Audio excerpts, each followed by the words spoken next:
so many books. Hello everyone, Stephanie here. Today is going to be a recent reads video. These are the last 5 books I have recently read, and that's pretty descriptive. The first book I have to talk about is Glen Falls Book 3 by Melinda Schlegel. She was so kind and sent this to me. She knows I love her series and anything to help spread the love. If you don't know this series, I do have the reviews, I believe, for the first 2 books. I'll leave that down below.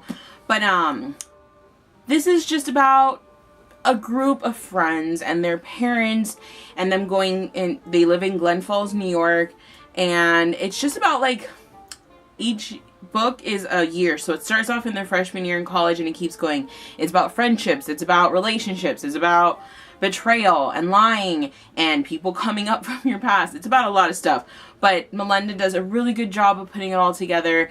It's not too much. I've always said the characters are so real, and I was not disappointed. Something really sad happens in this book and it kind of like broke my heart, but I love that a relationship I always wanted to happen is happening and they're perfect, and there's just things that happen and I love it and I enjoy it. It's one of those like quick, not too quick, it takes me a little bit because it's a lot and it's through so many perspectives, which I think is another thing that brings this book so full circle. But I adore this series. I think it's so good, and I think there's only one more book left, which sucks. The book I read after that was Ivory and Bone by Julie Espa. This book is actually really awesome. I gave this 5 stars because I just loved it. So this book is about 2 clans who have beef from back in the day, and like things happen, and it's about one of the clans doesn't have like girls young enough to marry, or any girls actually, to marry the sons of the like chief guy. And then you got this other clan that got girls, but like they got beef, like I said, and it's just about them trying to get together and figure out what's gonna happen. And then it's about this other clan that comes in and is like, yo, what's up? It's a hot mess. It's really enjoyable. I think I gave this a 3.5 stars. I loved Julie Espa's writing. That was like my favorite part of the book. Also, I like the characters. It's a very like, I don't want to say like a normal typical YA book, because I feel like it's better than that, but it's in that like category, just like better, you know? I loved it. I loved the writing. It was super fast, enjoyable read that I needed at the time. And eventually, once I'm done reading all of these books on my TBR, I might pick up the second book. More than likely I will.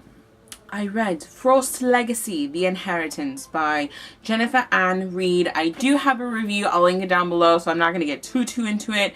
This is about shapeshifters and about a girl who lost her parents when she was 5 years old, moves to Texas with her aunt and uncle. She can't remember a whole lot from that night that her parents died. She gets into a lot of trouble because she's a shape-shifting wolf, and then she moves back to her hometown, Serenade Falls, and it's all about all the things that happen there, and it's really good. It's enjoyable. It's one of those supernatural reads that, like, I love supernatural reads. I love this type of fantasy. It's always going to be one of my favorite genres because it's hard to find one, and I don't mean this that like, oh, just default, they're all good, but usually the ones that at least I've picked up, they all remind me of my childhood, and I do find them all really awesome.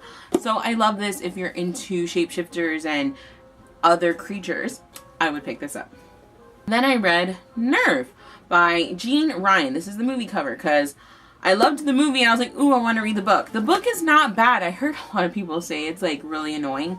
I don't think it's too bad, but this is about a girl who is kind of like boring. She's like the one that's always on like the sidelines, doesn't really do anything interesting, and there's this game called Nerve where you're either a player or you're a watcher.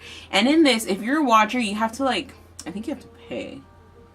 And if you're a player, you have to do dares. And then if you don't do the dare, you're out of the game. And if you win the dare, like every dare you win, they have like more and more of these crazy prizes. But things start to escalate after, what's her name? I already forgot it. V, that's her name. After V is in the game, it starts getting more and more intense.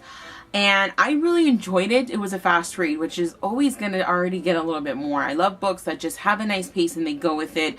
I like some of the dares more in the book than I actually like the movie. I love the movie, don't get me wrong, but some of the dares, I wish they would have put them in the movie. There's one specifically that I was like, holy crap, I can't believe they dared her to do that. It was really good though. I thoroughly enjoyed it. it's not the greatest though. She does go from like liking one guy to liking the other. And that's usually what I heard. But I don't see it being that horrible.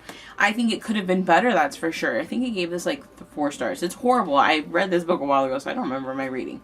But it's enjoyable. I thoroughly liked it. I still prefer the movie.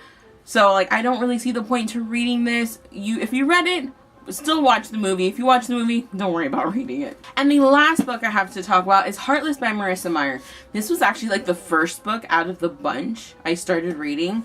And it was the last one I finished because I put it down for a while, read all these other books, and then finished this. And by finishing, I literally mean I sped read. I probably skipped a little bit of things, and I just didn't really enjoy this. I thought it was boring. This is about the Queen of Hearts before she becomes the Queen of Hearts, and honestly, I got really annoyed when a decision was made, and I was like, if that decision had never been made, you probably would not be the Queen of Hearts right now.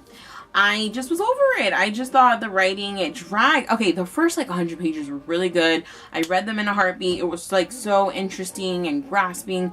And then as I kept reading the book, it got a little slower paced. It got a little more boring, a little redundant. I was just like, like it's okay. I think I gave this 2 stars. I wouldn't I recommend every book. You read it, make up your own mind. But I think this book is really overhyped. I think they like it just because it's Marissa Meyer. And I'm definitely not going to read the Lunar Chronicles because I do not care for her writing. Yeah. I will not get rid of this book though because it is stunning. I might get rid of the dust jacket, I won't lie. I didn't really care for it. It could have been so much better.